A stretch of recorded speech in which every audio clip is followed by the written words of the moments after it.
तो आज मैं आपको बताऊंगा 5 कॉलेज के बारे में जो कि सबसे बेस्ट कॉलेज है इंडिया के अंदर जीपी रीडिंग कोर्स करने के लिए।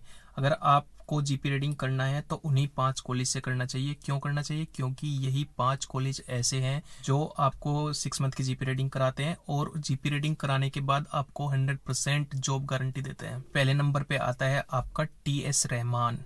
जी हाँ, ट्रेनिंग इसकी फुल फॉर्म है ट्रेनिंग शिप रहमान, जो कि मुंबई में है आपका, और इसकी फीस है 2,55,000 रुपये। इसमें एवरीथिंग सब कुछ आपका इंक्लूड रहेगा। 6 मंथ के लिए आपका कोई चार्ज नहीं लगेगा, कोई खर्चा नहीं आएगा इसके अलावा। फिर दूसरे नंबर पे आता है आपका NUSI। NUSI गोवा में है, जिसकी फीस है 2 लाख रुपए, पूरी 2 लाख रुपए फीस है इसकी। फिर तीसरे नंबर पे हमारा आता है AMET, जो कि तमिलनाडु में है, और इसकी फीस है 1,85,000 रुपये। तो ये भी बहुत अच्छा कॉलेज है, 100% प्लेसमेंट रहता है यहाँ पे। फोर्थ नंबर पे हमारा कॉलेज आता है द ग्रेट ईस्टर्न। इंडिया की कंपनी है और इसका अपना कॉलेज भी है, और इसकी फीस है 4,47,218 रुपये।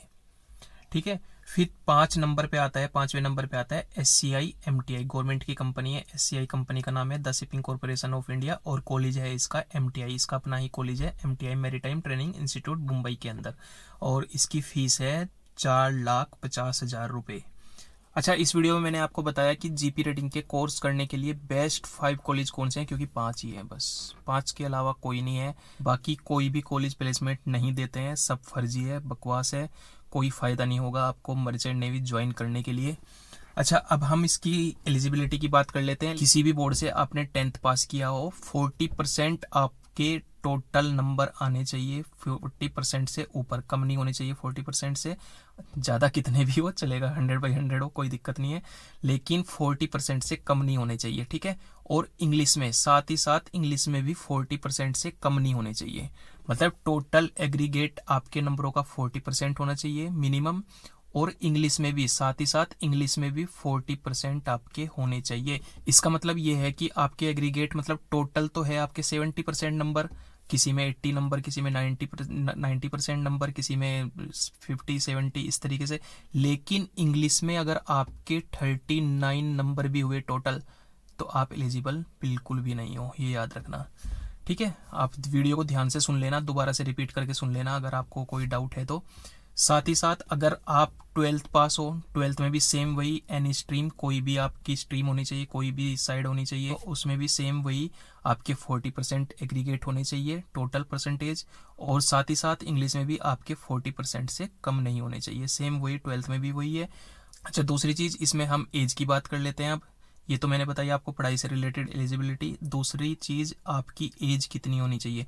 तो भाई देखो, मिनिमम एज आपकी होनी चाहिए 17.5 साल और मैक्सिमम 25 साल।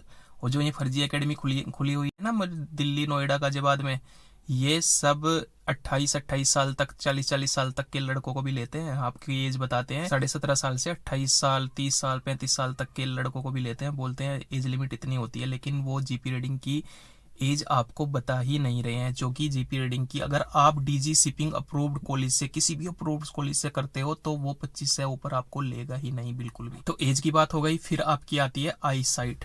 आई साइट अच्छी होनी चाहिए, 6/6 है तो बहुत अच्छी बात है, लेकिन इसमें अगर 6/9 मतलब 2 पॉइंट का भी चश्मा अगर आपको लगा है तो चलेगा, कोई दिक्कत नहीं है, प्लस माइनस इतना चलता है, कोई दिक्कत नहीं है।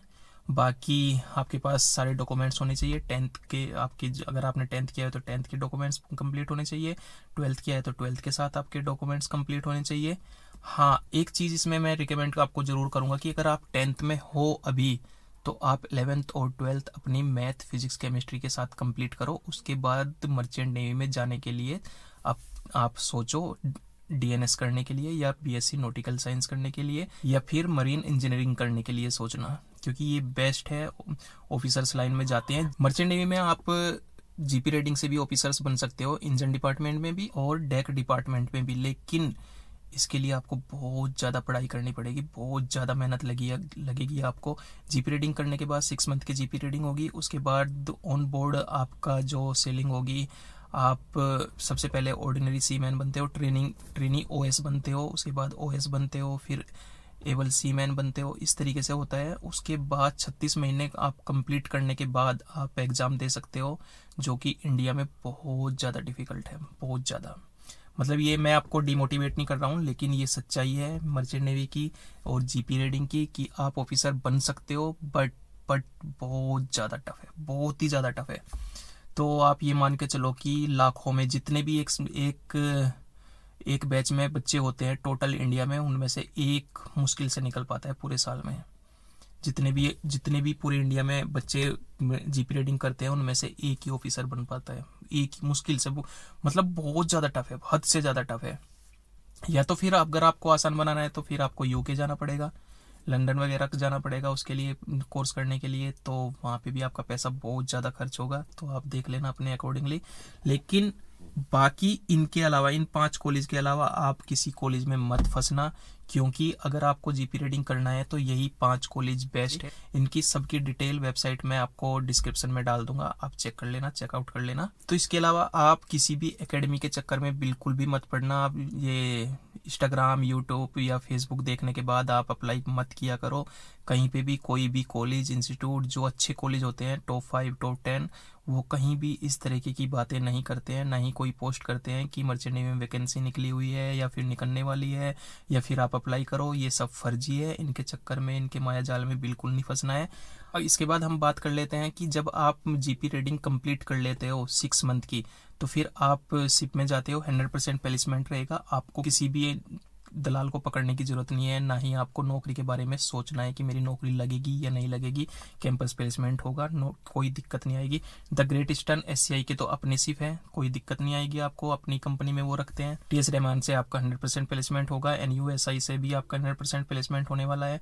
तो आपको जॉब के लिए तो आपको भटकना बिल्कुल भी नहीं पड़ेगा। तो 6 मंथ जीपी रीडिंग कोर्स करने के बाद आप शिप में जाओगे। तो 6 मंथ जीपी रीडिंग कोर्स करने के बाद आपकी 2-3 महीने के बाद सीडीसी आ जाती है, 9 महीने हो जाते हैं। तो 9 महीने के बाद आप शिप में जाओगे और शिप में आपकी जो पोस्ट होगी वो होगी ट्रेनी ओएस, मतलब ट्रेनी ऑर्डिनरी सीमैन। तो आप इंजन डिपार्टमेंट में भी जा सकते हो और डेक डिपार्टमेंट में भी जा सकते हो, ये आपकी अपनी चॉइस रहेगी। तो आप डिसाइड कर लेना जिसमें भी जाना चाहते हो। आप अपना इंटरेस्ट देखना कि आपको इंजीनियर बनना है या फिर आपको इंजन रूम में काम करना है या फिर डेक डिपार्टमेंट में काम करना है। तो ये आपकी अपनी चॉइस रहेगी। अगर आपको डेक और इंजन में नहीं पता है कि कौन सा बेस्ट है और क्या अच्छा है क्या बुरा है, एडवांटेज डिसएडवांटेज नहीं पता है, तो आप कमेंट जरूर करना, मैं आपको अगली नेक्स्ट वीडियो में जरूर बताऊंगा। तो ये आपका रहेगा। फिर आप 9 महीने का आपका कॉन्ट्रैक्ट रहेगा, क्योंकि अब 9 ही महीने का कॉन्ट्रैक्ट होता है। ये डीजी का रूल है, ये डीजी शिपिंग का रूल है। तो 9 महीने से ज़्यादा का आप कॉन्ट्रैक्ट नहीं कर सकते हो। 9 महीने आपको शिप में रहना होगा, उसके बाद फिर आप घर आओगे। फिर 1-2 महीने के बाद आपको जाना हो, आप जा सकते हो, कोई दिक्कत नहीं होगी आपको। तो 1-2 महीने के बाद जब आप जाओगे फिर आप बन जाते हो ओएस। पहले आप थे ट्रेनी ओएस, फिर बन जाओगे अब ओएस, ऑर्डिनरी सीमैन। या तो फिर आप इंजन डिपार्टमेंट में होंगे या फिर डेक डिपार्टमेंट में, सेम वही। फिर आप जब 18 महीने कंप्लीट कर लेते हो अपने, तो फिर आप बन जाते हो एबल सीमैन, मतलब स्टीयरिंग करने वाला, अगर आप डेक डिपार्टमेंट की बात करते हैं तो। और इधर इंजन डिपार्टमेंट में आप बन जाते हो ऑयलर। तो ये सब चीज़ें रहती हैं। उसके बाद फिर आपका प्रमोशन होगा, आप बोसन बन जाओगे। बोसन इंजन का भी होता है और फिर आपका टेक डिपार्टमेंट में भी बोसन होता है। तो आज की इस वीडियो में इतना ही। आपको मेरे द्वारा दी गई जानकारी अच्छी लगी और तो लाइक करना, शेयर करना, सब्सक्राइब करना चैनल को। मिलते हैं किसी और वीडियो में, तब तक के लिए बाय।